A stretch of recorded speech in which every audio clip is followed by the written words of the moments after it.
Bonjour tout le monde. Je suis Jasmine Tabibi, associée de recherche au Centre de recherche et d'éducation sur la violence faite aux femmes et aux enfants de l'Université Western. Au nom des équipes donc du réseau et du Centre de connaissances, je vous souhaite la bienvenue à notre webinaire intitulé euh, donc, intitulé «La violence fondée sur le sexe dans la vie des femmes musulmanes au Canada, réalité, défis et résistance». Je tiens à souligner que notre travail se situe sur les terres traditionnelles des nations Anishinabek, Haudenosaunee, Lenapewaco et Chinatown.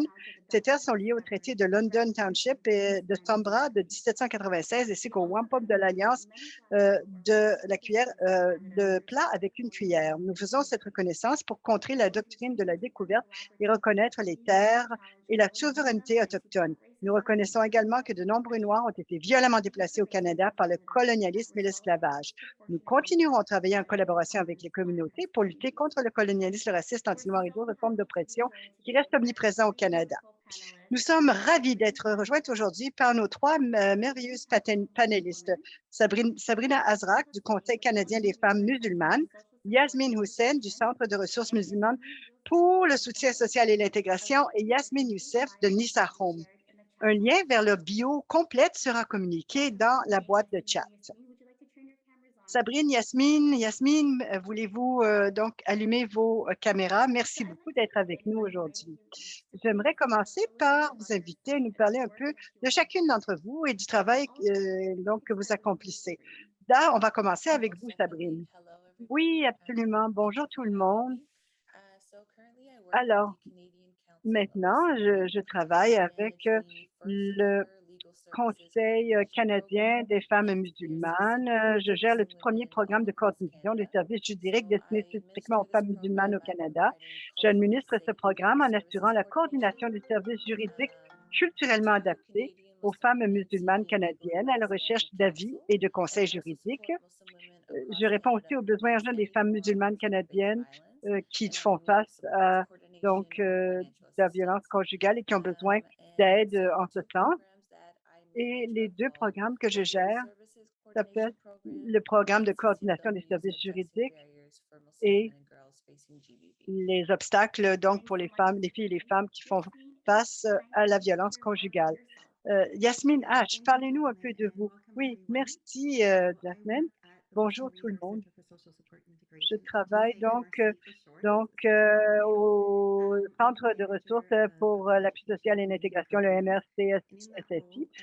Dans ce rôle, j'appuie le développement et la mise en œuvre du développement des capacités, de l'engagement et des stratégies d'éducation et je traite donc de violences fondées sur le sexe, prévention, stratégie, développement de ressources, médias sociaux, conscientisation, sensibilisation, développement de groupes, animation de groupes et aussi développement des capacités permettant de reconnaître les formes d'abus et comment donc répondre et aider, appuyer les victimes de violences conjugales dans notre communauté. Je travaille avec sur une campagne qui s'appelle It's on Us, c'est-à-dire c'est à nous de jouer. C'est à chacune dans les communautés joue un rôle pour traiter cette question. Merci beaucoup. Et enfin, Yasmine Ouai, parlez-nous un peu de votre travail et de ce que vous faites. Oui, absolument. Je m'appelle Yasmine Youssef, directrice de programme à Nissa Home, qui est un groupe de maisons de transition pour les femmes et les enfants qui font face à la violence conjugale et qui vivent l'itinérance pour une raison ou une autre. Nous en avons 10 au Canada, d'un océan à l'autre. Et ce que l'on tente de faire, dans toute la mesure du possible, c'est d'offrir aux femmes qui rayonnent vers nous. La plupart sont donc musulmanes, immigrantes, nouvelles arrivantes sans statut. Nous leur donnons un endroit donc à se loger, les appuis dont elles ont besoin pour reprendre pied. Par exemple, le counseling, gestion de cas, garderie, aide financière. En fait, on veille à ce qu'elles aient les moyens de reprendre pied et de reprendre leur vie finalement. Et aussi, nous faisons beaucoup de formations en sensibilisation dans la communauté du côté de la prévention, mais de l'éducation également et la conscientisation des ressources comme la nôtre. Merci beaucoup. Merci du partage. C'est d'une importance critique. Je sais que les participantes et moi-même anticipons avec plaisir la discussion sur ces questions aujourd'hui. Ensuite, j'aimerais vous demander à nous parler de votre expérience dans ce travail au Canada pour prévenir d'autres violences et appuyer les survivantes qui vivent les mythes associés et les stéréotypes associés aux femmes musulmanes en tant que personnes individuelles et que survivantes. J'aimerais vous demander de nous faire part de certains mythes que vous voyez apparaître dans votre travail avec les communautés locales et que vous aimeriez démanteler quant aux expériences de violence contre les femmes musulmanes. Oui, tout à fait. Lorsqu'on parle de violence contre les femmes musulmanes, on parle de dysphobie basée sur le genre, c'est de la violence raciste et de la violence misogène axée sur le genre.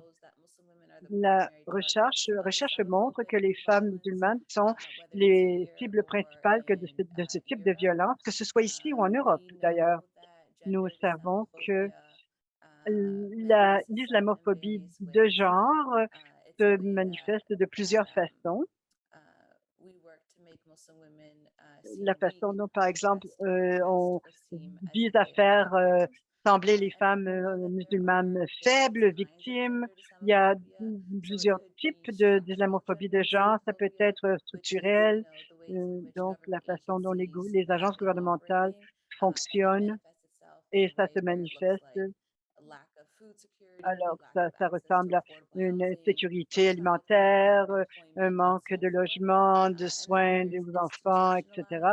Et il y a l'islamophobie de genre institutionnalisée, là où les agents de police, par exemple, ont des formations et d'autres institutions créent ce récit de dominance des femmes musulmanes comme étant faibles et opprimées, et ainsi de suite. Et puis, il y a l'islamophobie interpersonnelle basée sur la violence, et la haine et la violence. Le thème, c'est tu n'as pas ta place ici. Et ça peut évidemment mener à de la violence contre les femmes. Et puis, il y a l'islamophobie internalisée où les femmes musulmanes elles-mêmes internalisent les points de vue négatifs dominants. Par exemple, si je vois quelqu'un qui semble plus religieuse que moi, je pourrais supposer qu'elles sont davantage opprimées.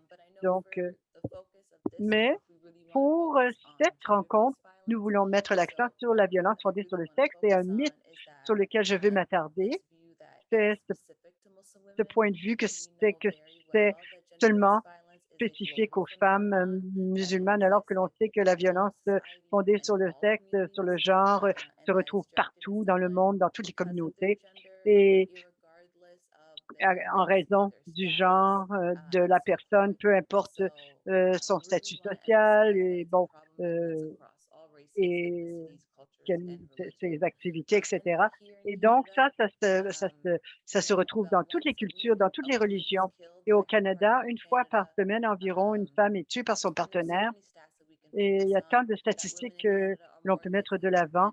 Les femmes au Canada, évidemment, elles sont plus susceptibles d'être agressées sexuellement.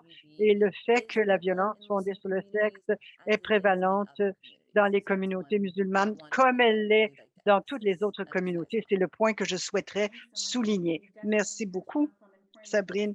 Tout à fait, ce sont de bons points pour nous lancer. Yasmine, Y, une limite que vous voyez, que vous aimeriez déboulonner. Oui, je crois que ce que Sabrine a mentionné, ce sont des bons points de départ.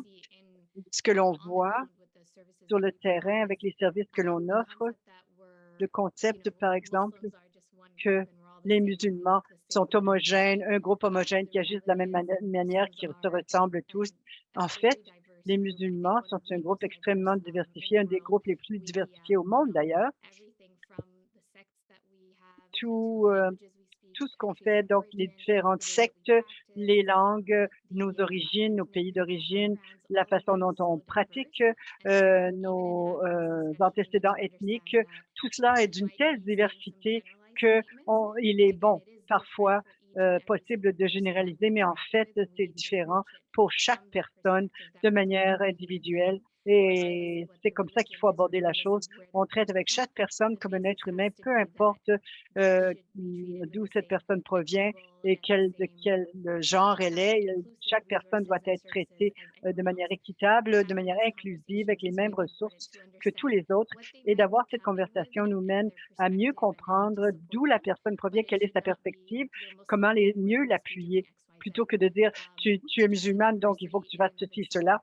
La diversité, hem, permet tant de diversité et d'aborder la chose tellement différemment. Ce mythe est très important à comprendre, particulièrement comme fournisseur de services. Merci beaucoup Yasmine. Yasmine H, y a-t-il des points que nos 2 autres interlocutrices, ont soulevés qui résonnent.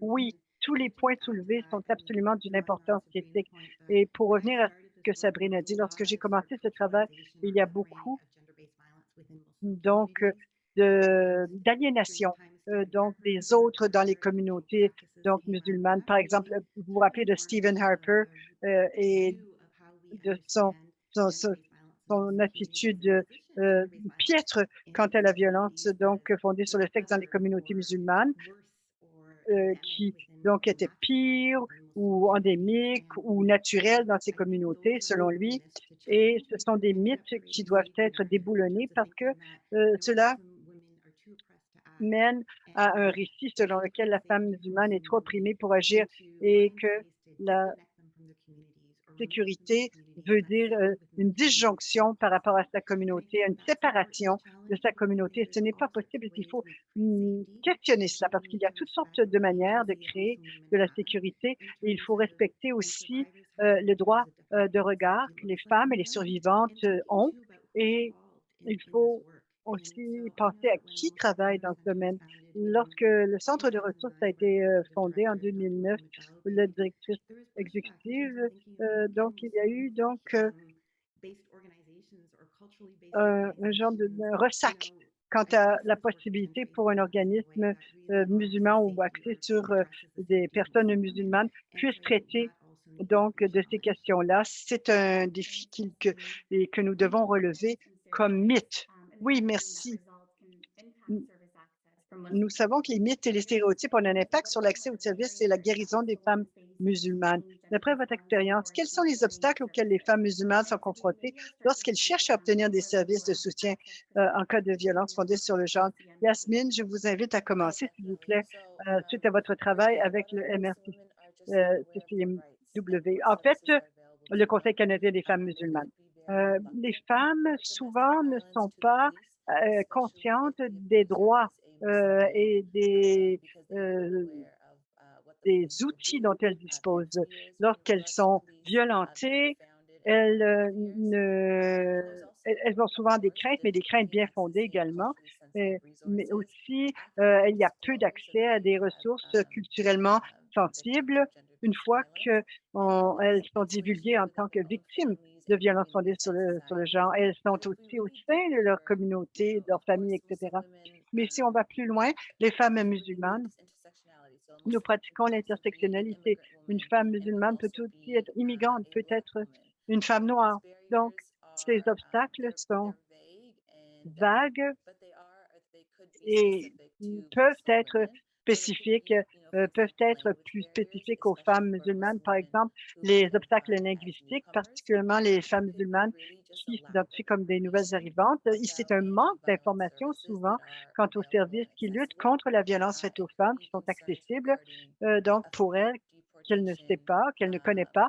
Il y a aussi la crainte de déportation, d'expulsion quant à son statut d'immigrante, par exemple, et un manque d'information générale quant aux lois au Canada, quant à ses droits juridiques et l'accès à des services juridiques. Et c'est pourquoi moi je travaille sur les services juridiques et lorsque il s'agit de femmes divorcer ou de divorce ou de droit de la famille en général, parce que le droit de la famille musulman donc est diversifié. Chaque pays à majorité musulmane dispose d'un ensemble de lois spécifiques qui sont différentes. Par exemple, moi, je viens de Palestine. Les lois familiales là-bas, la famille, sont différentes de celles, par exemple, en Égypte ou d'ailleurs. Et lorsque les gens viennent ici et qu'il y a un divorce, il y a beaucoup de confusion et d'ambiguïté quant à leurs droits juridiques. Et ça, c'est un point important. Par ailleurs, il y a aussi une crainte, donc, d'accroître donc l'islamophobie si elles divulguent. Bon, si elles veulent parler, par exemple, contre leurs maltraiteurs, elles craignent donc d'encourager une forme d'islamophobie qui, bien sûr, ce n'est pas une raison de garder le silence. Mais c'est une chose que les femmes musulmanes m'ont déjà dite. Il y a aussi la question des enfants et puis le manque de services culturellement sensibles. Il y a des femmes qui sont dans des refuges, par exemple, dans la région de Toronto, qui se sont plaintes, par exemple, d'un maltraitement général ou simplement un manque d'accommodement quant à leurs besoins religieux, alimentaires, par exemple, lorsqu'elles recherchent des options halal. Et qu'est-ce que je n'ai pas dit? Il y a aussi la question d'isolement social dans les communautés musulmanes. Et ici, je veux ajouter quelque chose. Nous devons étudier, examiner, constater différentes interprétations de l'islam. Certaines interprétations sont très patriarcales et peuvent mettre les femmes à risque. Et lorsque l'on examine tous les obstacles, il y a aussi les diverses interprétations de la religion musulmane qui parfois ont des adeptes et aussi la méfiance quant aux institutions canadiennes, alors que l'on sait qu'on est dans un État colonialiste basé sur le peuplement colonialiste, l'islamophobie, où il y a une donc méfiance et il y a une méfiance importante quant aux autorités et c'est fondé sur quelque chose de vrai, de réel. Il y a aussi le chômage, le manque de reconnaissance des titres étrangers, les stéréotypes culturels des fournisseurs de services. La liste est longue et je m'arrête là. Merci beaucoup, Sabrine, de très bons points. Yasmine H. Quels sont les obstacles auxquels les femmes musulmanes sont confrontées dans votre travail? Bien, il y a tellement de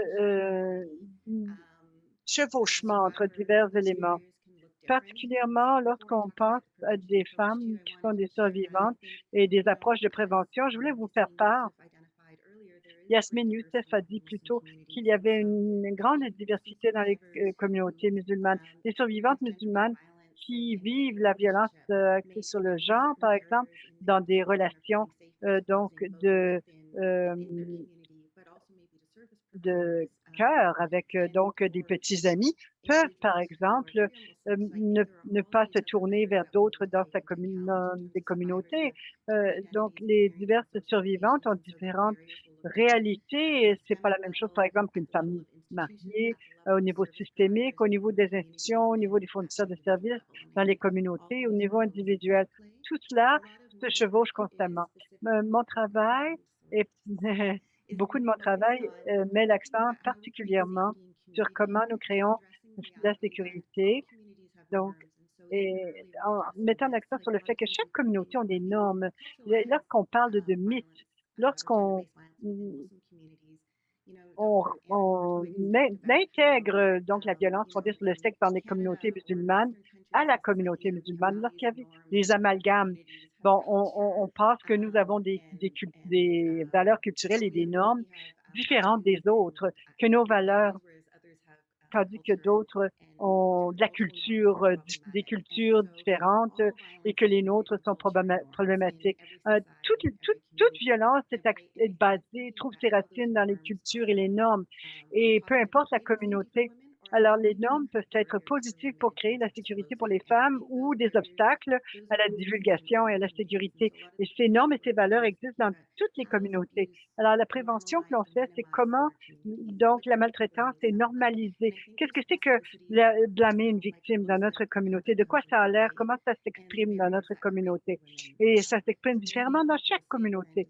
Les femmes pourraient ne pas se sentir en sécurité à divulguer à des familles ou à des amis, mais il y a tant d'obstacles quant à la divulgation à des services ou à des fournisseurs en raison de la réalité du racisme, le crainte que les enfants vous soient retirés, le manque de connaissances, le manque d'accès, pour toutes ces raisons. Et mon travail est axé beaucoup en sachant particulièrement que les femmes vont divulguer à quelqu'un qu'elles connaissent, comment créer de la sécurité dans nos cercles immédiats, dans nos communautés, afin de pouvoir divulguer à ce niveau-là, afin d'avoir un premier accès à des appuis, à quelqu'un que l'on connaît. Et ce genre de normes culturelles est importante pour créer de la sécurité, mais aussi dans les institutions. Beaucoup de femmes pourraient vouloir divulguer à des chefs de file religieux, communautaires, et il faut que ce soit des espaces sécuritaires. Alors, il faut bâtir les capacités vraiment pour reconnaître l'abus, reconnaître la maltraitance, les signes avertisseurs, le prendre au sérieux. Voyons et penser à comment nos réactions pourraient créer davantage euh, de préjudice et de quoi ça a l'air donc un appui axé sur la reconnaissance du traumatisme qui en tient compte et des valeurs culturelles. Par exemple, dans notre centre, nous avons donc voulu créer donc un cadre culturellement sensible. Donc, quel est donc cela dans notre approche? Ce n'est pas toujours une question d'être à l'écoute et de tenter d'éviter les obstacles. C'est une approche holistique pour reconnaître et comprendre l'expérience vécue des femmes que l'on appuie, des survivantes que l'on appuie et le contexte social dans lequel elles vivent, leur point de vue sur le monde, leurs valeurs, leurs attitudes. Alors, considérer donc les questions de migration, donc de traumatisme, de statut social, par exemple. Donc, nous voulons prendre la chose globalement afin que notre intervention soit intégrative socialement, intégrée, culturellement intégrée, avec beaucoup plus de souplesse. Bon, on parle de programmation culturellement sensible. Bon, alors, du point de vue de directrice de programme, pouvez-vous nous parler donc des appuis, comment intégrer les programmes pertinents dans les programmes généraux? Bon, oui, je l'ai élaboré justement parce que certains des éléments que l'on a vus, c'est de comprendre que l'islamophobie, comme Sabrina l'a mentionné, c'est un problème dans la société canadienne, hélas, en ce moment, mais c'est quelque chose qui nous touche, que ce soit directement ou indirectement. Par exemple, la façon dont les musulmans sont présentés dans les médias, de la façon dont on parle de nous, donc, et pas avec nous, et certains aspects qui renforcent ces stéréotypes aussi, qui empêchent les femmes de progresser. Alors, ce que l'on finit par voir, c'est pas non seulement une islamophobie de la part des fournisseurs de services, mais d'autres clients. Il y a plusieurs cas où les femmes viennent voir d'autres refuges et hélas, souvent, il y a des microagressions qui ne sont pas donc ouvertement bon islamophobiques, mais il y a des commentaires du genre: «Qu'est-ce que votre culture dit de ceci? Où est-ce que l'islam ne dit pas ceci ou cela? Pourquoi est-ce que vous portez ceci? Pourquoi est-ce que vous êtes comme ça?» À un moment où évidemment la femme est dans une position très vulnérable, on a du pouvoir et de l'autorité. Ils essaient d'obtenir de l'aide et de reprendre pied. Elles ne veulent pas s'exposer, expliquer les choses ou défendre leur religion, leur culture, leur identité, peu importe. Mais en plus, nous avons vu plusieurs cas où d'autres clients répondent aux femmes musulmanes avec des actes racistes ou islamophobes, par exemple. Elles se font donc jeter des déchets à la tête, elles se font ridiculiser, etc. un environnement vraiment peu sécuritaire pour plusieurs personnes. Donc, en découle et c'est assez fréquent d'entendre parler de cela et c'est pourquoi donc les femmes disent: «Je dois retourner parce que c'est un danger que je connais, c'est une situation que je connais», plutôt que d'être seule et d'essayer de me retrouver là-dedans, mais aussi d'avoir à me défendre et devoir m'expliquer. Nous avons eu des cas où, bon, les femmes disent: «Je vais enlever mon hijab, comme ça je pourrai être traitée également, équitablement, par les autres». Ça crée beaucoup de craintes, beaucoup de un fardeau accru et une oppression supplémentaire et au bout du compte, ça revient aux fournisseurs de services, évidemment.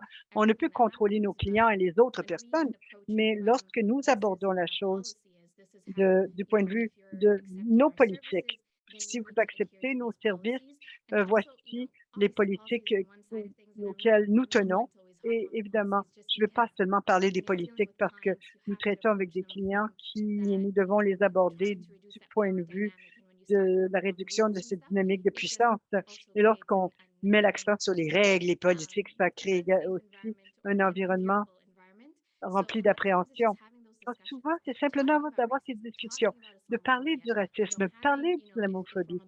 Pa donc bon, le ramadan a lieu en ce moment, par exemple, même si on n'a pas de clients non musulmans, même si on a des clients non musulmans, ça c'est l'occasion d'en parler, par exemple, s de parler de ces enjeux systémiques et de problèmes que l'on voit dans la société et de s'y pencher parce que ça pourrait très bien se passer dans nos refuges, dans nos espaces, mais certainement ça se produit, dans le monde en général. Il y a c'est voilà un autre aspect que Sabrine a mentionné qui Heu, ce sont les obstacles systémiques. Par exemple, l'accès aux ressources. Nous savons que les femmes qui sont minorisées, en minorité, qui sont marginalisées ont plus de difficultés à avoir accès à ces services, mais en même temps, elles sont aliénées car, elles n'ont pas accès, heu, à des services de garderie, abordables, à des logements abordables, à des emplois, donc à salaire égal. Par exemple, lorsqu'on parle de femmes sans statut ou sans titre,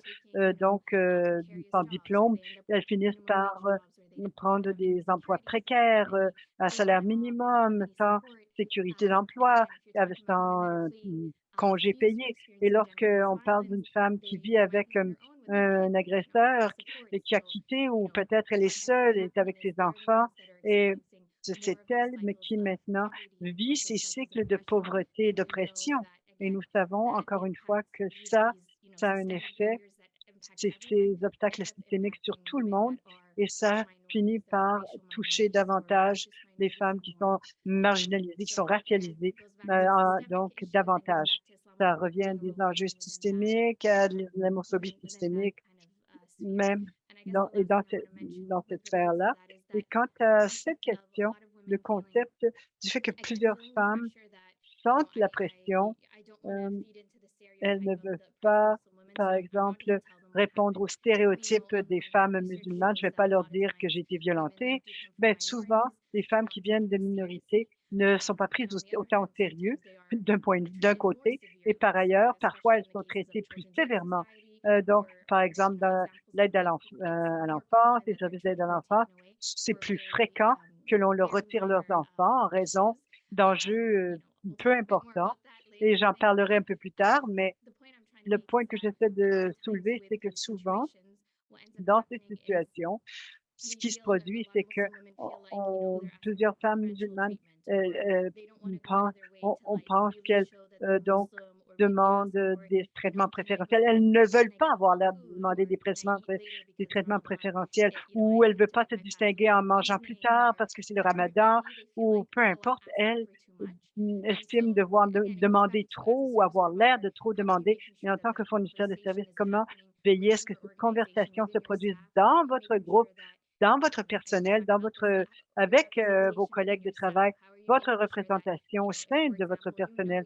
Par exemple, si vous savez que vous avez une démographie élevée de femmes musulmanes, est-ce que vous essayez d'embaucher du personnel musulman pour que ces personnes puissent, comprendre et appuyer la clientèle?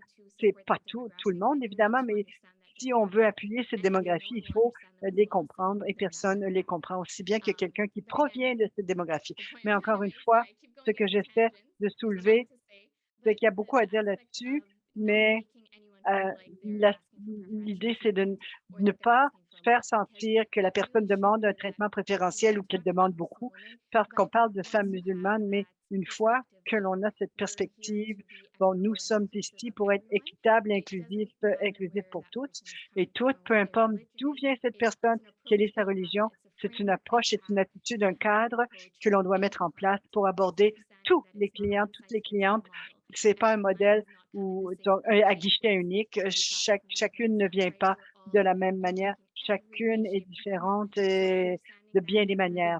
Donc de comprendre cela comme étant un minimum absolu pour travailler avec, notre clientèle, ça nous permet de ne pas créer ce ce sens au chez elle: «Ah, j'ai besoin de tout demander, j'ai des besoins spéciaux, je me sens mal à l'aise avec ça». Mais le fournisseur, la fournisseur de services devrait comprendre la culture, la religion et appuyer la femme de cette manière-là. Je dirais encore une petite chose, je regrette, mais de m'éterniser, mais pour revenir au point de Yasmine quant à la culture et aux stigmates, je pense que de même parler de mythes, il faut aussi être honnête et reconnaître qu'il y a un stigmate dans la société dans son ensemble quant à la violence contre les femmes. C'est quelque chose que l'on ne traite pas comme ça devrait l'être et on le voit très bien dans le financement que les services qui travaillent dans le domaine reçoivent, les subventions et le financement que ces services reçoivent et nous savons que nous n'adressons pas la question de la manière la plus efficace ou autant qu'on le pourrait. Nous savons qu'évidemment, cela touche énormément de communautés minoritaires, parce que lorsqu'on parle de communauté musulmane, il s'agit d'une communauté constituée, majoritairement de nouveaux arrivants. Évidemment, il y a des musulmans qui sont ici depuis la fin des années 1800 au Canada, mais plusieurs sont venus ici récemment en raison du multiculturalisme et de la loi sur le multiculturalisme et aussi de tout ce que l'on fait pour, attirer davantage d'immigrants, de nouveaux arrivants au pays. Mais ce qui se produit, c'est que souvent, ces nouveaux immigrants mettent l'accent sur leur survie. Ils viennent comme étant, bon, par exemple, des gens de métier ou pour refaire leur vie et la vérité, c'est au Canada, on fait du très bon travail pour tenter de les accueillir et être, nous sommes très fiers du multiculturalisme qui, donc qui se trouve dans nos communautés. Souvent, on ne fait pas donc les choses de manière assez efficace du point de vue des appuis du financement pour veiller à ce que, ces nouveaux arrivants aient des emplois décents et des appuis corrects pour lancer leur vie et beaucoup de ces nouveaux arrivants mettent l'accent sur la survie, leur survie. Comment est-ce que je mets du pain sur ma table? Comment est-ce que j'assure un toit pour ma famille? Et ces autres préoccupations, ils ne veulent pas vraiment, traiter la chose parce que lorsque je n'ai pas d'endroit, que je peux appeler chez mon foyer, ça compte beaucoup moins. Alors à ce moment-là, en tant que communauté, ça s'est produit et ça change maintenant avec la deuxième et la troisième génération. On voit beaucoup plus donc de gens qui sont moins axés sur la survie et qui sont des nouveaux arrivants, mais plutôt comment je fais du Canada mon foyer, comment je me sens chez moi également et ça veut dire se pencher sur ces enjeux en tant que communauté. Alors, évidemment, il n'y a pas de communauté qui est parfaite, mais je crois que en tant que communauté, nous y travaillons et nous allons progresser en ce sens. Et il y a cependant de la marge d'amélioration pour, traiter ces stigmates dans la communauté. Merci beaucoup. Bon, alors, vous pensiez à la prochaine question qui est axée sur l'adaptation culturelle. Alors, je vous demanderai de nous parler de programmes que vous menez ou que vous connaissez qui sont adaptés sur le plan culturel. Comment est-ce qu'on peut appuyer ce genre de travail et y a-t-il l'occasion de l'intégrer à la programmation grand public? Alors, je vais commencer par vous en tant que premier programme de coordination pour les femmes musulmanes. Pouvez-vous décrire certains des éléments et nous dire quels éléments peuvent être intégrés à la programmation grand public? Sabrine. Oui, essentiellement, si vous avez des clients ou s'il y a des fournisseurs de services ici qui travaillent dans des maisons d'hébergement ou qui travaillent en tant que conseillère ou conseiller, si vous avez un lien avec une femme musulmane en quelque part au Canada qui cherche des services juridiques, c'est-à-dire un avocat, des conseils juridiques, disons qu'elle veut officialiser un divorce, elle veut se renseigner davantage sur ses droits concernant un héritage, ainsi de suite. Dans ce cas-là, vous pouvez nous contacter au CCFM, demander à la cliente de remplir un formulaire d'admission et ensuite, nous ici, au CCFM, c'est-à-dire au Conseil canadien des femmes musulmanes, c'est d'établir des liens entre les femmes et les ressources adéquates. Alors, nous avons toute une liste d'avocats, de cliniques juridiques et ainsi de suite, et ce, partout au Canada. Ainsi, lorsqu'une femme remplit le formulaire d'admission, nous examinons l'information et nous la mettons en contact avec les bons services. Il y a souvent un chevauchement avec la violence fondée sur le sexe. Le CCFM a un autre projet qui a un formulaire d'admission différent. Encore une fois, c'est pour toutes les femmes musulmanes au Canada qui sont aux prises avec la violence fondée sur le sexe. Ça pourrait être en lien avec l'islamophobie ou non. Et ces projets sont gérés de la même façon. Nous recevons l'information, nous établissons un lien avec la cliente et ensuite nous mettons la cliente en contact avec les services et les personnes qui pourraient l'intéresser. Et ensuite, on essaie de faire un suivi. Comme vous le savez, il est impossible de résoudre ces situations du jour au lendemain. Beaucoup de ces combats juridiques durent des années ou même des mois.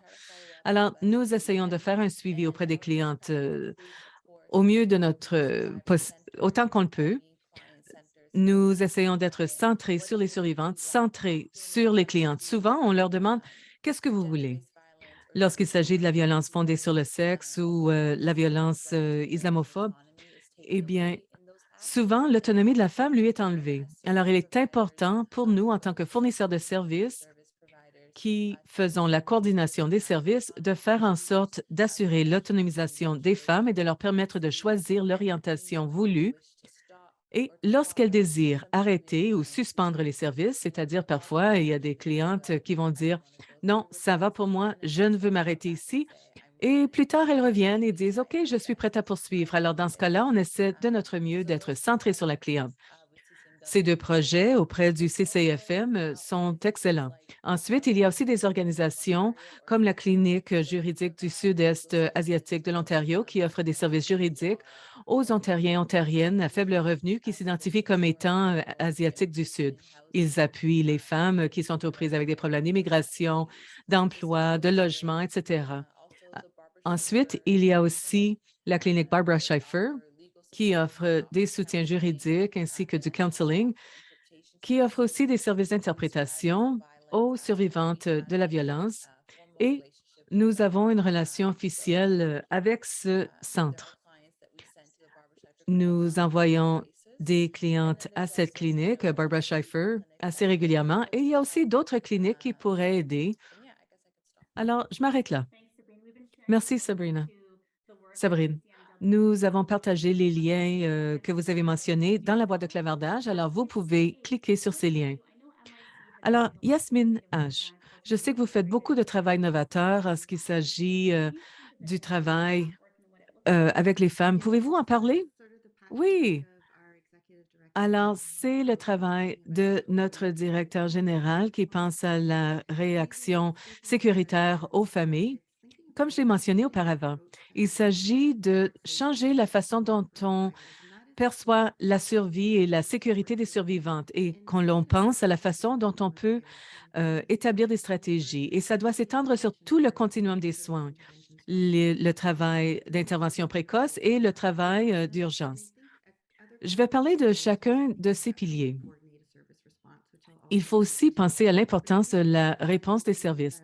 Mais au cœur de tout cela, pour les femmes, les survivantes musulmanes, il faut commencer à penser à leur contexte. Quelle est leur vie au quotidien? Quel est leur contexte familial, leur contexte de foi? Quelles sont leurs valeurs? Il faut aussi comprendre la dynamique. Alors, le terme communauté collectiviste, je pense que c'est quelque chose qui est essentiel à notre cadre. Il faut comprendre que la dynamique familiale au sein de ces communautés collectivistes, ça implique plus qu'une famille nucléaire. Il pourrait y avoir la famille élargie qui est impliquée. Ce sont des éléments importants qu'il faut intégrer dans notre réflexion lorsqu'on parle de créer un environnement sécuritaire et d'assurer la sécurité. On pense aussi au contexte social. Il existe ici, mais il pourrait aussi exister ailleurs dans un autre pays. Ça peut comprendre leur expérience de la migration au Canada et les traumatismes associés à la migration d'arriver au Canada. Alors, il s'agit de réfléchir de façon plus large au contexte. Il faut aussi reconnaître les valeurs. Qu'est-ce qui façonne leur identité, leurs valeurs concernant la famille, leur foi? Ça va être différent pour chaque survivante, mais ce sont des éléments clés. Il faut y réfléchir alors que nous commençons à explorer la sécurité. Au niveau de l'intervention, en fait, avant l'intervention, il y a du travail précoce qui doit être fait et cela est clé. Ça signifie qu'il faut parler plus tôt de la façon dont on peut faire les choses. Ce modèle est ancré dans du travail axé sur l'expérience de nouveaux arrivants qui sont venus à London. Alors, il faut penser à la sécurité des familles. Cela signifie qu'il faut corriger des choses qui se sont passées au début. Si on se concentre sur la survie, il y a beaucoup de stress qui est lié à la migration. Il y a beaucoup de traumatismes liés à la migration qu'il faut gérer. Si on, l'intervention précoce, c'est la façon d'ancrer les familles dans leur communauté, les personnes dans leur communauté, comment construire ce sentiment d'appartenance et comment examiner les choses sous une perspective positive. Alors, il ne s'agit pas nécessairement d'examiner seulement les expériences par une perspective négative, mais d'examiner les positifs, les forces et aussi de remettre en question certaines des dynamiques difficiles qui existent en même temps. On réfléchit à la façon dont on peut travailler au niveau de la famille. Alors, certains des éléments clés pour la réponse intégrée sur le plan culturel vont au-delà de la survivante, vont au-delà de la personne. Il faut réfléchir au réseau familial, au réseau communautaire auquel ils sont intégrés. À quoi ressemble leur vie au quotidien? Il faut aussi intégrer le travail avec les hommes. Il faut intégrer toute la famille dans la réponse. Alors souvent, dans le travail que l'on fait pour la violence fondée sur le sexe, on fait la séparation, on se concentre sur la sécurité des femmes et notre approche se concentre sur la sécurité des femmes en excluant le travail que l'on fait auprès des hommes. Alors, on exclut les hommes qui sont auteurs de violences dans le cadre de ce processus. Alors, comment est-ce qu'on peut les intégrer? Parce qu'on peut seulement créer de la sécurité pour les survivantes si on est en train d'aborder les auteurs de violences directement. Et aussi les membres de la famille élargie qui pourraient renforcer cette violence et les membres de la communauté qui pourraient le faire également. Alors, une réponse culturellement intégrée n'est pas séparée des services existants, mais plutôt on se concentre sur la coordination des services et sur la façon de travailler avec les services que les services pourraient contacter parce que c'est obligatoire ou parce elles ont choisi de le faire. Et comment est-ce qu'on intègre les communautés ou les organismes communautaires, par exemple le MRC, ou les institutions axées sur la religion, ou encore les membres de la famille élargie, parce qu'ils sont importants pour les soutiens formels et informels. Ils ont un rôle à jouer lorsqu'on travaille en vue de la sécurité. Je pense que c'est une approche qui est beaucoup plus souple. Souvent, notre travail est orienté par des mandats et les mandats, bien sûr, sont importants parce qu'ils nous fournissent une sécurité et une transparence, mais ils créent aussi un certain niveau de rigidité.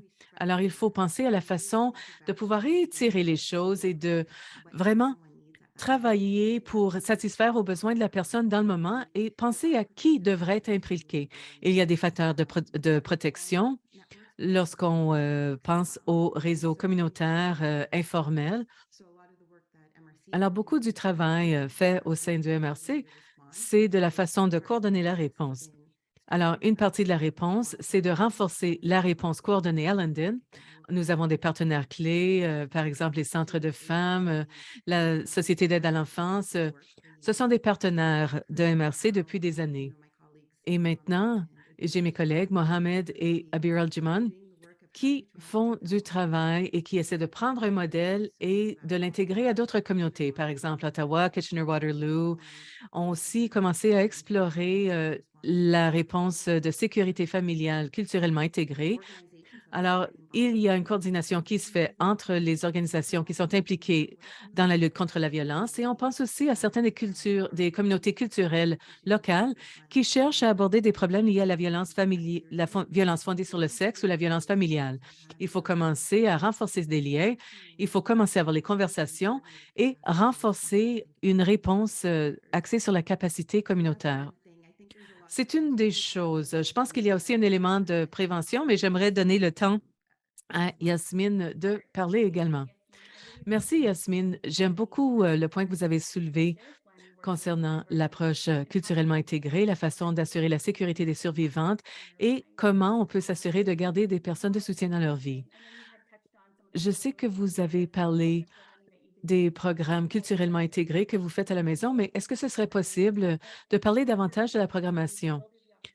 Quelles sont les occasions de collaboration pour cette programmation et comment peut-on l'intégrer dans les services existants? Oui, certainement, dit Yasmine. Nous sommes une organisation nationale et nous travaillons avec beaucoup de maisons d'hébergement et d'autres organismes qui travaillent en violence fondée sur le sexe. Alors, parfois, on va se dire, eh bien, j'ai une cliente ou j'ai quelqu'un qui a besoin d'aide. Comment est-ce que je peux l'aider? Où est-ce que je peux trouver les bonnes ressources? Et nous sommes toujours très heureux d'essayer de répondre à ces questions et d'offrir des soutiens. Les fournisseurs de soutien prennent les prochaines étapes et c'est ce que j'aime. Je veux reconnaître le fait que, bien sûr, il est important d'offrir des services qui sont culturellement adaptés, mais ça ne veut pas dire que ce sont ces organismes à eux seuls qui doivent fournir des services aux femmes. Si on a une femme qui provient de cette culture et qu'on fait un renvoi, et c'est tout. La réalité, c'est qu'on va avoir ce genre de personnes qui viennent, il faut quand même faire notre part pour nous éduquer nous-mêmes, pour éduquer notre personnel, afin de faire en sorte que nous offrons des services qui sont inclusifs et qui sont équitables. Nous savons que lorsque les organisations nous contactent, nous faisons des formations avec elles. Par exemple, nous parlons de ce que ça signifie d'offrir un soutien à une femme musulmane qui est aux prises avec de la violence familiale ou de la violence fondée sur le sexe. Qu'est-ce que ça signifie? Comment est-ce que les refuges peuvent être plus inclusifs? Souvent, vous savez, maintenant, je parle des refuges parce que c'est notre domaine d'expertise, mais nous travaillons aussi avec d'autres organisations qui veulent aussi commencer ce genre de maisons de transition et de maisons d'hébergement pour des communautés culturellement spécifiques. Alors, c'est quelque chose qui est en train de croître. Nous voyons de plus en plus de refuges qui essaient de se concentrer sur certains profils démographiques ou qui essaient de se rendre là. Nous voyons aussi beaucoup de maisons d'hébergement qui essaient de s'éduquer et de s'appuyer elles-mêmes afin de mieux appuyer les clientes. Et ce sont les petits détails qui comptent aussi. Et je sais que parfois, c'est cela qui surprend les gens. Par exemple, comment est-ce qu'on fait en sorte que les choses sont plus inclusives et accessibles? Eh bien, on peut offrir de la nourriture halal. Ça peut être quelque chose que vous faites déjà. Vous n'avez pas besoin de le faire seulement pour les clientes musulmanes. Tout le monde peut manger de la nourriture halal. Il peut s'agir de viande halal. Ça rend les choses plus faciles. Et encore une fois, c'est moins un fardeau. Ce n'est pas quelqu'un qui doit se dire, ah, il faut que j'aille faire ceci. Et on le voit au restaurant, on le voit aux universités. C'est une approche qu'ils adoptent et ça facilite les choses. Ensuite, il y a d'autres choses, par exemple, avoir un espace spirituel ou sécuritaire ou un espace pour les pères. Si on a des livres religieux, on en a qui abordent plusieurs religions, pas juste la Bible, par exemple. Et ce n'est pas seulement d'avoir la Bible et le Coran seulement, on veut que ça soit aussi inclusif que possible pour tout le monde. Alors, ce sont des choses qui nous permettent de créer cette réponse culturelle dans toutes les organisations. Et bien sûr, lorsque les gens nous contactent, nous sommes heureux de fournir cette formation et cette information. Sabrine a mentionné quelques organisations qui sont excellentes, à mon avis. Il y a aussi une société d'aide à l'enfance pour les enfants musulmans qui a été lancée. Et chez les fournisseurs, fournisseurs publics, il y a une société d'aide à l'enfance qui a lancé un programme. Lorsqu'elle reçoit des appels d'une certaine communauté, par exemple une communauté noire, arabe ou musulmane et une sud-asiatique, eh bien, il y a des personnes qui viennent de ces communautés qui accompagneront toujours la travailleuse ou le travailleur de l'aide à l'enfance pour rencontrer la famille. Et on a vu le nombre de cas où il fallait retirer les enfants du foyer être réduit d'environ 70. Et ça, en ayant tout simplement une personne qui permet de faire le pont culturel, qui permet d'avoir accès à de l'information. Parce que souvent, dans ces situations, c'est de la négligence, ce n'est pas nécessairement de la violence, mais malheureusement, il y a aussi des réponses un peu plus graves. Je voulais ajouter un point lorsqu'on parle de la culture en tant que facteur de protection. On le voit beaucoup dans le travail qu'on fait. Il y a d'autres fournisseurs de services qui nous contactent et nous demandent comment est-ce que vous arrivez à leur trouver un emploi et un logement si rapidement. Et c'est simple. Nous appuyons sur la communauté. Nous parlons à la communauté, nous nous rendons dans la communauté et nous lui disons, nous avons besoin d'emploi. Vous devez embaucher ces clientes. Et c'est sûr qu'on ne le fait pas. On s'assure de veiller à la sécurité des clientes, mais on va dire à la communauté, on a besoin de logements abordables. Si vous avez une cave à louer, dites-le nous. On a tellement de membres dans la communauté qui sont prêts à aider et qui veulent aider. Oui, alors souvent, nous pensons que la culture et la communauté présentent un problème. Il y a des stigmates qui y sont associés, mais en fait, ça peut être un facteur de protection parce qu'il y a des gens qui veulent appuyer les autres. Nous avons aussi vu des soutiens provenant des communautés et des cultures au sein de la culture et de la communauté musulmane qui vont dire, eh bien, il y a la famille élargie qui est très impliquée parfois et qui sera là pour réagir même avant que la femme demande de l'aide en lui disant, ce n'est pas acceptable, nous allons prendre notre fille chez nous jusqu'à ce que vous fassiez X, Y, Z. Et c'est un genre d'appui. Et ce n'est pas parfait, il y a place à amélioration, mais c'est encore une fois le cadre et la façon d'aborder les choses. Alors, si on l'examine en tant que problématique, quelque chose de nuisible, c'est sûr que ce sera le cas. Mais si on l'aborde en voulant s'appuyer sur les avantages et en l'examinant comme facteur de protection, ce sera le cas également. Alors, je vois que vous avez quelque chose à dire. Non, dit Yasmina, je suis entièrement d'accord avec ce que vous dites et j'avais un ajout que je voulais faire tantôt. Bon, n'oubliez pas ce que vous alliez dire, hein? Parfait. Le dernier point que je voulais mentionner est le suivant. Bon, j'examine mes notes. Lorsqu'on parle de la réponse culturelle, on parle aussi de faire en sorte qu'en tant que fournisseur de services, vous êtes éduqué. Alors, si vous êtes au sein d'une communauté qui est fortement musulmane ou noire ou autre, le fardeau, ça vous revient de vous éduquer. Participer à un webinaire comme celui-ci, c'est une excellente étape. Renseignez-vous sur la communauté, renseignez-vous sur la façon de soutenir ces femmes et renseignez-vous sur ce que vous pouvez faire et les changements que vous pouvez faire au niveau des politiques, au niveau des programmes et au niveau pratique. Ça fait toute une différence parce qu'encore une fois, il y a une dynamique de pouvoir. Il y a beaucoup de choses qui entrent en jeu lorsqu'une personne demande des soutiens et des services. Alors, il faut faire en sorte de les rencontrer où elles se trouvent pour leur donner les soutiens nécessaires et les aider d'une façon qui leur convient. Il ne s'agit pas de leur dire, voici ce qu'on peut faire, prenez-le ou laissez-le. Il s'agit vraiment de les aider. Nous sommes une communauté multiculturelle, nous sommes un pays multiculturel, nos services doivent le refléter. Merci, Yasmine. Bon, Yasmina, vous aviez un ajout?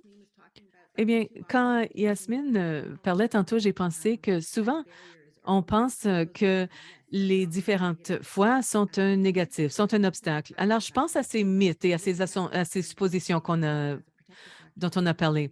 C'est un facteur de protection, comme il a été mentionné. Lorsqu'on parle du rôle des dirigeants de la foi, ce n'est pas quelque chose qui se fait nécessairement au sein du MRC, mais je sais que toutes nos organisations ont fait du travail à cet égard. Trop souvent, on suppose que les dirigeants religieux ne peuvent pas jouer un rôle ou que certains dirigeants communautaires ne peuvent pas jouer un rôle dans la lutte contre la violence fondée sur le sexe. Mais ce n'est pas le cas. C'est sûr qu'il y a des zones de croissance, mais et il faut les identifier. Il faut savoir ce qu'il faut renforcer et comment renforcer certaines des capacités, mais je pense qu'il y a un renforcement de capacité que nous pouvons tous et toutes faire afin d'améliorer ce qui se fait à long terme. On peut toujours trouver des moyens d'améliorer nos services et nos soutiens qui sont destinés aux survivantes. Alors, le renforcement des capacités et l'engagement auprès des dirigeants, c'est essentiel. On leur offre aussi, il faut aussi leur offrir les compétences afin de leur permettre de reconnaître qu'il y a violence. Et on peut leur parler de leur rôle dans ce cas. On peut aussi établir des liens avec d'autres organisations afin de leur permettre de faire des renvois et de participer au processus de mesures de soutien. Alors, c'est une force. Je pense qu'il faut penser de façon de plus en plus créative aux besoins de la survivante et à ses ressources de protection qui pourraient lui convenir. On peut aussi penser à qui pourrait remettre en question la violence. Et c'est un autre domaine essentiel. La création de la sécurité, c'est de rendre les gens responsables et de travailler avec les gens qui utilisent la violence. Comme j'ai dit tantôt, il ne faut pas isoler les hommes alors qu'on crée de la sécurité pour les femmes. Notre travail a montré que souvent, il faut aborder les enjeux, que l'on trouve que c'est difficile d'aborder les enjeux, mais c'est difficile dans toutes les communautés. Nous sommes toujours en train de sensibiliser les gens au sujet de la VFS et nous parlons des impacts, des préjudices qui sont causés par la violence familiale et les survivantes demandent qu'on les prenne au sérieux, qu'on prenne leurs expériences et leur vécu au sérieux et qu'on leur donne accès à la justice et à la sécurité ainsi qu'aux soins. Je pense que c'est vrai pour toutes les survivantes, mais si on prend les survivantes marginalisées, c'est encore plus le cas. Dans les communautés musulmanes, il y a des soutiens, il y a des opportunités et je crois qu'il s'agit de l'approche et du point de départ. Et bien sûr, ce n'est pas une solution universelle. Le travail que nous faisons au sein des communautés, par exemple, auprès des étudiantes postsecondaires, sera différent de ce que l'on fait, du travail que l'on fait auprès d'autres femmes, parce qu'il faut savoir qu'est-ce qu'il faut faire, quel travail est nécessaire et où commence ce dialogue. Et je pense que c'est quelque chose d'important. Tarid et autres collègues, nous avons travaillé pendant la pandémie pour déterminer comment on peut mobiliser les communautés afin de penser davantage à la violence conjugale. Pensez-y, il y a les nouvelles arrivantes qui viennent ici. On veut développer des programmes, par exemple en arabe pour elles, mais il faut penser, ça ressemble à quoi un soutien par les pairs? Et comment est-ce qu'on peut le faire? Comment est-ce qu'on peut renforcer les connaissances des gens afin qu'ils puissent reconnaître les signes avant-coureurs de la violence? Et quelles sont les normes qui existent dans la communauté que nous pouvons remettre en question et quelles sont des réponses qui pourraient être préjudiciables et que nous pouvons aider à modifier? Il faut en parler, il faut le travailler et il faut aussi parler de ce que peuvent faire les gens et quels sont les principes. Nous avons développé un guide tenant compte des traumatismes et culturellement sensible qui parle d'étapes concrètes que les gens peuvent suivre. Il y a des connaissances concrètes, mais il y a aussi certaines compétences qui peuvent aider les gens à orienter quelqu'un lorsqu'il s'agit d'une divulgation ou d'un signalement ou autre. On voit que les femmes s'intéressent beaucoup à ce que nous faisons. Une fois qu'on arrive à les engager, ce sont elles qui pourront faire la promotion auprès d'autres femmes afin de les mobiliser. Je pense qu'il y a beaucoup de possibilités dans le travail que nous faisons lorsque c'est axé sur une communauté et lorsqu'on pense aux organismes communautaires qui travaillent auprès des survivantes. J'ai un ajout, dit Yasmine. Oui, et j'ai oublié de le mentionner tantôt. Je sais que dans le passé, on a mené un atelier avec les imams ou les dirigeants religieux auprès du MRC et on a réuni toutes ces personnes et on a parlé des fausses conceptions concernant la violence fondée sur le sexe et la violence conjugale. Cela est en lien avec ce dont on a parlé un peu plus tôt concernant les mythes et les fausses notions. Et il nous reste à parler de ce qui suit. Malheureusement, il y a de fausses conceptions concernant les textes religieux qui sont utilisés pour justifier la violence ou autre. Et ils sont utilisés à faux escient. Alors, il y a un mouvement qui lutte contre ceci, qui est mené par des universitaires, par des organisations. C'est un mouvement qui est en croissance, qui est en train de gagner de plus en plus d'élan. Et grâce aux 3 organismes que nous avons ici aujourd'hui, de la communauté musulmane pour la communauté musulmane, eh bien, nous pouvons montrer que la communauté musulmane veut faire des changements parce qu'elle n'est pas d'accord avec certaines de ses croyances. Par exemple, il y a nous sommes financés par des deniers publics qui viennent de la communauté. Nous sommes financés à 100 par la communauté et pas par le gouvernement. Et cela en dit beaucoup. Encore une fois, nous avons ce soutien de la part de la communauté et la communauté essaie d'y travailler. C'est sûr qu'il y a place à amélioration, mais il y a beaucoup de mouvements concernant le récit, le changement de ce récit, la correction et la bonne interprétation des versets en ce qui a trait à la violence fondée sur le sexe et la violence faite aux femmes. Souvent, on fait en sorte de donner les soutiens communautaires et religieux à ces femmes. Et c'est un mouvement qui prend de plus en plus d'élan. Et le fait qu'on soit ici aujourd'hui et qu'on en parle, c'en est la preuve. Oui, je suis d'accord. Je vais ajouter le fait qu'il y a beaucoup de reconnaissance concernant la responsabilité et je veux donc faire écho à cela concernant l'engagement. Il y a donc peut-être que les femmes qui ont rayonné vers les appuis religieux n'ont pas eu toujours les meilleures expériences, tout comme auprès des fournisseurs de services. Les femmes qui ont vécu une certaine violence ont peut-être vécu donc un mauvais accueil de la part des chefs de file religieux, mais il y a en ce moment un changement. On voit de plus en plus d'ouverture de personnes, de membres de la communauté, membres de la communauté religieuse se tournent vers les dirigeants religieux pour traiter de questions sur de la violence conjugale, la violence familiale et d'autres questions. Ils ne sont pas formés pour répondre à cela, mais ils reconnaissent avoir un rôle de leadership et travaillent donc davantage à la prévention en reconnaissant la mauvaise interprétation de certains textes. Mes collègues et moi avons travaillé pendant des années sur une série de Houtbas dans 6 parties pour aider à la livraison de sermons du vendredi dans les mosquées concernant la violence familiale, la violence conjugale, euh, pour corriger les mauvaises interprétations du texte et afin de recentrer cela sur les valeurs familiales les éléments qui nous motivent à prendre la violence fondée sur le genre de manière sérieuse et de prendre nos responsabilités en tant que personne et en tant que communauté. Oui, et je pense que tout à fait, c'est un changement culturel et un changement de paradigme, généralement parlant pour les musulmans. Nous existons depuis donc 1250 et je me rappelle que donc certains groupes religieux qui ne voulaient pas auparavant nous entendre ou nous parler sont ceux qui nous financent maintenant. Alors les choses changent, le terrain bouge et j'espère que oui, tout à fait, ça va continuer en ce sens. Merci de cette conversation. Et Sabrine, je devrais savoir si vous avez quelque chose à ajouter à cette conversation-ci. Oui, je veux dire que les 2 Yasmine ont soulevé des points excellents.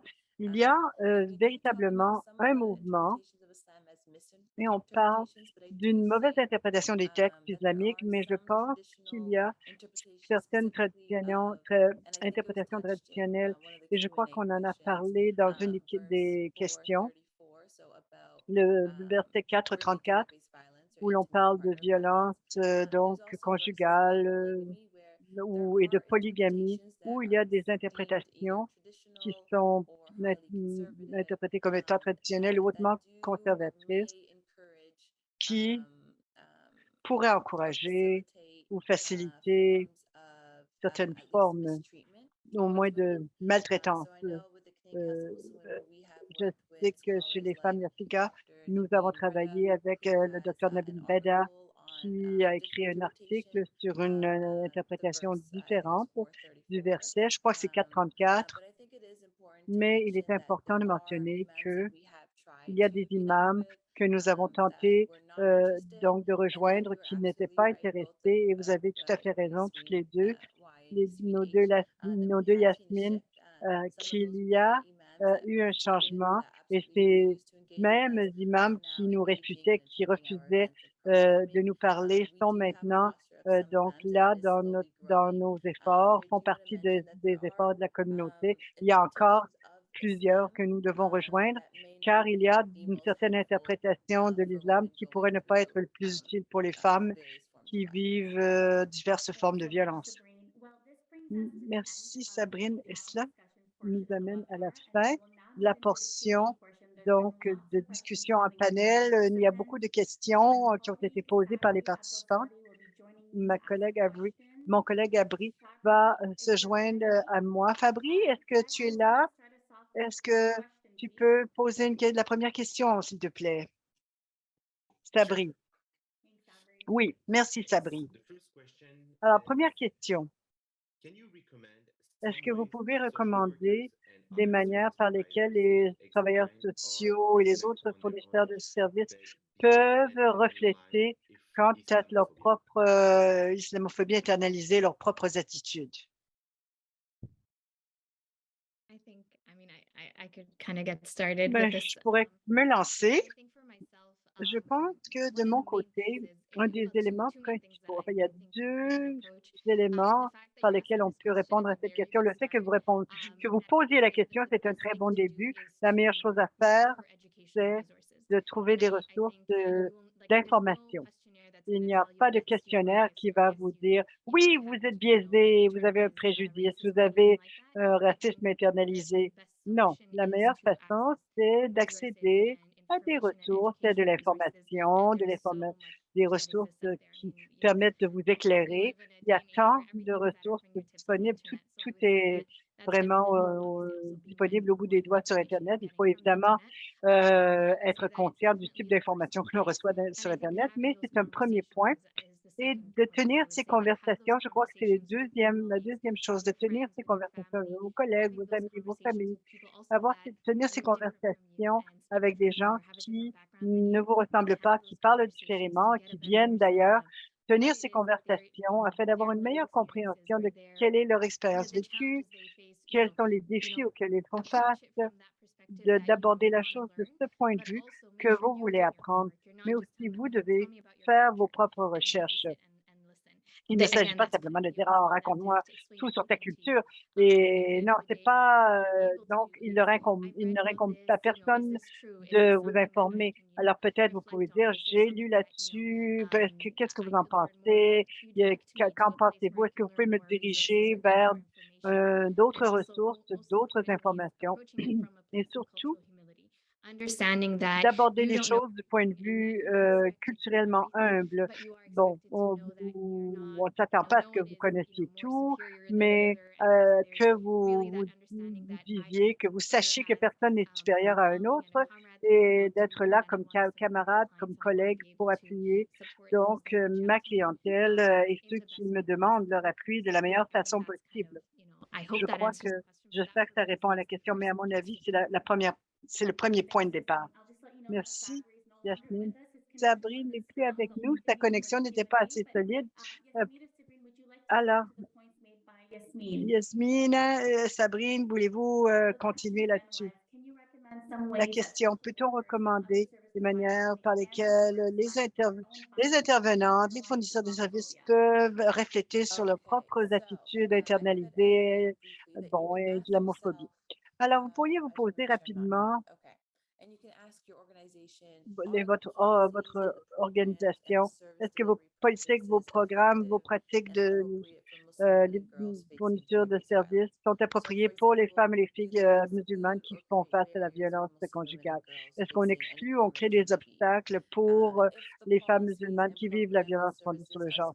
Si les programmes, les politiques et les services sont ciblés précisément sur les membres de la communauté musulmane, est-ce que c'est un point de vue de l'extérieur ou de l'intérieur? Est-ce qu'on prend en compte les différentes expériences, les différentes attitudes des femmes et des filles basées sur leur intersectionnalité, expression de genre, sexualité, race, différences sectaires, et ainsi de suite? Quelles sont les forces et les lacunes dans vos propres programmes à cet égard? Que pouvez-vous améliorer? Alors, le CFM a donc un guide de revue des services. Je vous encourage à utiliser ce guide qui fait l'examen de vos politiques, vos programmes et votre fourniture de services pour aider votre organisme à revoir ces processus, ces procédés afin que vous puissiez évaluer où sont vos lacunes et quels changements sont nécessaires. C'est bien pour les fournisseurs de services, organismes communautaires, institutions religieuses et ainsi de suite. Alors, ce que Yasmine a dit quant à la l'unité culturelle, c'est absolument impératif. Et j'aimerais donner aussi la chance à notre autre Yasmine de dire 2 mots. Ben, je n'ai pas grand-chose à ajouter. Yasmine et Sabrine ont très bien répondu. Il y a beaucoup de pratiques que l'on peut refléter individuellement, mais je crois qu'en effet, le CCFM a créé ce guide d'examen, des procédures organisationnelles. Lorsqu'on travaille avec des survivantes, comment faire une évaluation des risques? Comment comprendre le risque? Comment comprendre la sécurité? Parfois, nous avons une optique particulière suite à une expérience avec une population très particulière. Le risque, ça ressemble à ça. La gestion du risque, c'est comme si la planification de la sécurité, ça a l'air de ceci ou cela. Et parfois, c'est de questionner ces idées ou de reconnaître que, bon, le cas, en fait, cette affaire-là, comment cet examen de cas donc, peut donc être révélateur. Et je crois que le CCFM a justement créé ce guide. Comment travailler avec des survivantes musulmanes? Où sont les lacunes? Où sont les défis? Et je crois qu'il y a des questions importantes. Il y a beaucoup de malaise aussi parce que nous avons tous et toutes des biais et il s'agit de découvrir comment ces biais sont intégrés dans notre quotidien, mais aussi comment c'est intégré dans les organismes et dans le fonctionnement, dans la mise en œuvre des politiques et des pratiques avec notre travail, euh, donc, euh, donc, dans notre travail avec les clients. Et ça, c'est un des efforts désagréables et malaisés, mais c'est du travail important tout de même. Et si je peux ajouter rapidement, ça peut être simplement de reconnaître qu'il y a des différentes façons d'accueillir les gens. Par exemple, il y a des gens qui n'aiment pas serrer la main avec des gens qui s'identifient comme étant des hommes.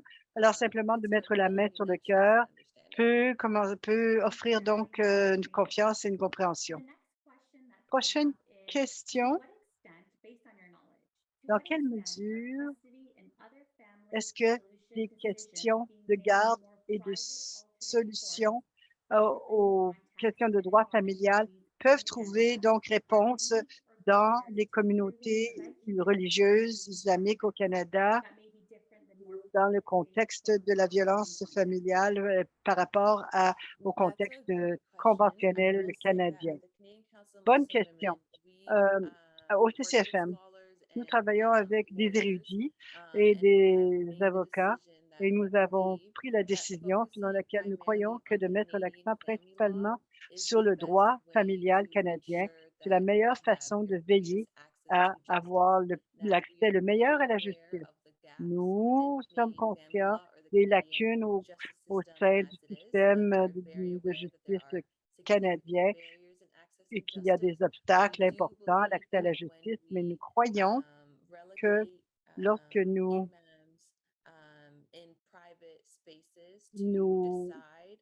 demandons dans privé à des imams de décider pour les 2 parties ou pour une partie, que l'accès à la justice en souffre, peut en souffrir de manière significative. Donc lorsqu'il s'agit de droits de la famille, il y a beaucoup à dire ici, mais il y a beaucoup de mésinformations de femmes qui viennent, nous voir, qui nous sont très incertaines. On parle du mariage constamment. Qui se marie? Qui divorce? C'est toujours un sujet dans notre communauté où on en parle souvent de manière très répétitive, mais les procédures, donc les rouages des procédures, on ne les connaît pas. Lorsque moi je me suis mariée, il y avait tant de traditions que je ne connaissais pas et comment les pratiquer au Canada. Je crois que plusieurs d'entre nous sont des pionnières, on apprend. Mes parents sont venus de Palestine et la façon dont ils faisaient les choses, ils voulaient que moi je fasse de même ici. Donc tenter de garder ma religion, ma tradition, tout en affirmant mes propres droits. Je me sentais vraiment dépourvue de recettes. Il y a une boîte à outils de mariage. Vous pouvez contacter le CCFM, donc une boîte à outils, une trousse à outils sur le mariage, justement, nous encourageons les femmes musulmanes de suivre donc le droit de la famille dans les procédures. Il y a autre chose à ajouter? Oui, j'allais dire que je suis de tout cœur d'accord avec Sabrine. Nous sommes ici au Canada. On ne peut pas suivre les règles et les lois, qui de l'ancien pays, peu importe lesquelles. Je sais qu'il y a plusieurs imams dans les cérémonies de mariage musulmans, des cérémonies religieuses. Ils ne vont pas faire la cérémonie religieuse sans que vous ayez donc passé par le mariage civil et c'est la même chose avec le divorce. Beaucoup d'imams vous disent maintenant que divorce légal est suffisant. Vous n'avez pas besoin d'avoir un légal, divorce religieux et nous suivons donc le système, de droit de la famille ici au Canada et je suis tout à fait d'accord aussi. Je pense que, comme Yasmine et Sabrine, le système juridique canadien, c'est le contexte dans lequel nous vivons et cela, domine, cela prend précédence et la plupart des imams, comme Yasmine l'a dit, donc pour le mariage et pour le divorce, même les certificats de divorce islamique officiels ne seront pas émis à moins d'avoir, donc reçu le divorce, selon la loi, canadienne et ces pratiques ne sont pas encore standardisées. C'est là où le travail ou le changement doivent se produire. Tous les imams, pratiquent pas nécessairement selon les mêmes lignes et je crois qu'il y a du travail dans cette direction et avec, le guide que le CCFM a créé concernant le mariage, la trousse à outils, je crois que nous pouvons aussi, heu, penser qu'avant donc, le mariage, les gens pourraient pas suivre des programmes de conscientisation, de sensibilisation quant aux droits. Bon, aux États-Unis, le projet de la famille en paix, Peaceful Family a été pionnier dans la matière et il y a des éléments certainement à donc mettre de l'avant quant à la réflexion sur le mariage au Canada, les responsabilités concernant un mariage sain, mais aussi les droits en vertu de la loi canadienne et comment y accéder et ainsi de suite. Alors, je ne sais pas si vous voulez ajouter quoi que ce soit. Bon, j'ai un ajout. Surtout lorsqu'on travaille avec les clients, ça pourrait être notre approche et nos recommandations que vous passiez dans le système juridique. Souvent, les clientes ont cette crainte. Vous savez, c'est le système, c'est le gouvernement. Alors, on peut les encourager à le faire. On sait que c'est la meilleure façon de protéger leurs droits et de faire en sorte d'obtenir la pension alimentaire ou la garde des enfants. Mais la réalité, c'est que ce n'est peut-être pas aussi simple que cela. Parfois, ça doit venir de quelqu'un en qui elles ont confiance. et cela leur permettra de vouloir écouter les conseils. Et ça revient un peu à la question précédente, où on a parlé de la réactivité, de la réponse culturelle. Le fait d'avoir ces ressources dans votre communauté pour les imams à l'échelle locale avec qui vous travaillez. Vous savez, nous sommes 3 organismes ici. Vous pouvez nous demander avec quel mosque et imam nous avons travaillé et que nous pourrions recommander parce que nous l'avons vu souvent avec nos clientes. Je leur dis, c'est la meilleure chose pour vous. C'est cela qui va assurer votre avenir pour vous et vos enfants, mais ils ne m'écoutent pas, surtout parce que je ne suis pas une érudite scolaire. Alors, parfois, ça doit venir de quelqu'un, d'un dirigeant religieux, et ça se comprend. Ce sont les valeurs de la cliente, ce sont ses priorités. Ce n'est pas à moi de porter jugement ou de penser que ce n'est pas une bonne idée, mais c'est la personne en qui c'est la personne en qui la cliente a confiance et qui pourrait lui fournir l'information et l'aider à trouver la ressource. Malheureusement, comme Sabrina dit, ce n'est pas tout le monde avec qui nous avons travaillé qui a la même perspective et qui adopte la même approche que nous. Alors, vous voulez faire en sorte que la personne à qui vous parlez, c'est quelqu'un avec qui nous avons déjà travaillé ou nous savons déjà ce que sera la réaction. De cette façon, nous sommes tous sur la même longueur d'onde. Merci. Je pense qu'on a le temps pour une ou deux questions. La prochaine question est la suivante. Y a-t-il des ressources spécifiques pour les personnes qui n'ont pas leur résidence permanente, qui vivent avec un auteur de violence qui a sa résidence permanente? Comment les ressources et les services peuvent-ils être plus efficaces à cet égard? Sabrine. Oui, malheureusement, il y a pas mal de clientes qui nous contactent. Nous faisons de notre mieux pour les appuyer et c'est un de ces enjeux. Parfois, le système n'est pas favorable à nos clientes. Par exemple, on a un fonds d'urgence auquel la cliente pourrait accéder, qui lui donne jusqu'à 1 000 $ afin de s'appuyer dans cette situation financière d'urgence. On peut la mettre en lien avec des avocats, mais c'est difficile parce que les conseils juridiques sont cadrés avec beaucoup de critères. Alors, on essaie de voir si on peut offrir des conseils juridiques ou avoir une séance gratuite avec un avocat. Mais si quelqu'un se cherche un avocat, on peut souvent l'organiser grâce à l'aide juridique. Mais il y a beaucoup d'obstacles pour les femmes qui n'ont pas leur résidence permanente. Oui, je suis d'accord, dit Yasmine Youssef. L'une de nos premières politiques était de s'assurer de pouvoir accepter les clients qui n'avaient pas leur résidence permanente ou leur statut d'immigrant. Beaucoup de nos clientes peuvent être des personnes qui ont fait une demande de réfugiés. Nous les appuyons dans le processus. C'est très difficile et malheureusement, il y a tellement peu de ressources pour ces clientes. Beaucoup de maisons d'hébergement ne les acceptent pas. Alors, jusqu'à ce qu'on ait commencé le processus, et il y a différentes étapes dans le processus, on n'est pas admissible à certains des avantages, alors on ne peut pas obtenir de bien-être social ou davantage de prestations pour les enfants. Alors, même alors que vous faites votre demande de résidence, malheureusement, c'est un processus qui est très difficile. J'aimerais bien qu'il y ait plus de ressources. J'aimerais bien pouvoir vous fournir une meilleure réponse. L'aide juridique est en mesure de nous aider dans plusieurs cas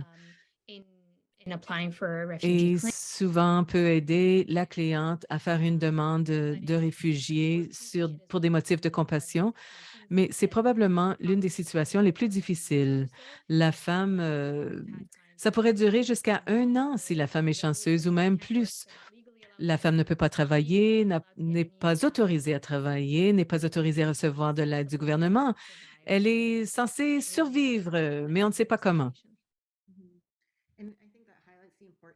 Yasmine Hussein, oui, je pense que ça souligne l'importance du plaidoyer. Ce sont des problèmes que l'on voit partout dans la communauté musulmane et quand l'on pense à l'expérience des femmes. Les femmes peuvent subir de la violence euh,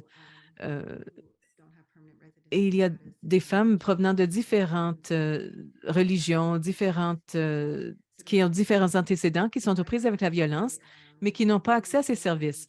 Alors, il faut vraiment essayer de centrer la violence fondée sur le sexe et d'en faire une priorité à l'échelle nationale. Il faut surtout aborder les besoins des populations, des femmes défavorisées, marginalisées dans notre pays. Bon, il y a tellement de questions, mais on commence à manquer de temps pour les questions et réponses. Alors, Sabrine, Yasmine et Yasmine, merci tellement pour cette discussion si enrichissante. Merci d'avoir partagé vos perspectives. Merci pour votre expertise. Merci à nos interprètes en ASL et merci à nos interprètes francophones, Caroline et Sylvie. Je veux vous rappeler de remplir le sondage d'évaluation afin de valider votre participation. Cette évaluation s'ouvrira dans votre navigateur à la fin de la séance. Nous avons aussi mis dans votre boîte des ressources, des liens vers des ressources, si vous voulez continuer à vous renseigner sur ce sujet. Alors, merci tout le monde d'avoir été parmi nous et on se voit la prochaine fois.